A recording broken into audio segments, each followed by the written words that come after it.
Less than 24 hours away, the roller coaster that has been the Eastern Conference Finals continues down the street tomorrow evening when the Rangers host the Lightning.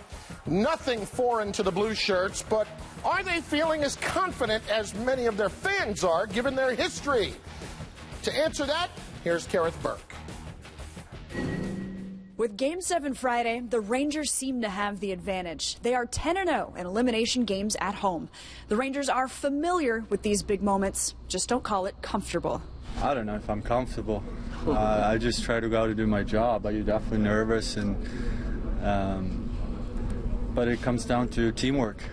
You know, I feel comfortable when we're in the right place, when we're doing good things out there. I feel like it's easier for me to focus on my game. And it's a big part of winning these games to be focused on the team concept and the things that brought you to this moment. Henrik's been our biggest piece, you know, all playoffs long, and you know, he seems to really shut the door when, you know, his back's against the wall. And so we're going to need Hank to be Hank, and you know, we're going to need you know, a good group effort in front of him too. Game 7 or not, whatever game, he brings a lot of confidence to us. Obviously, the way he plays, the way he prepares, his approach and everything, and his competitiveness. And so, you know, we feel comfortable in front of him, no doubt. Stops the puck. I mean, you want, you know, you want your players going into this to be confident and, you know, to enjoy these games. And there's no doubt that, you know, Hank takes a lot of pride in his individual preparation and in his performance. And we know that he's going to be ready for tomorrow.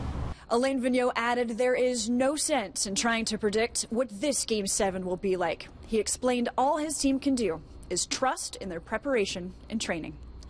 With the Rangers, Gareth Burke, SNY. 20 teams have won multiple Game 7s in the same year. The Rangers have done it themselves 3 times before, including last year. Now, half of those teams have gone on to win the Chalice of Lord Stanley. Ah, yes, he is busy this time of year. That's an understatement. Pat Leonard, Daily News.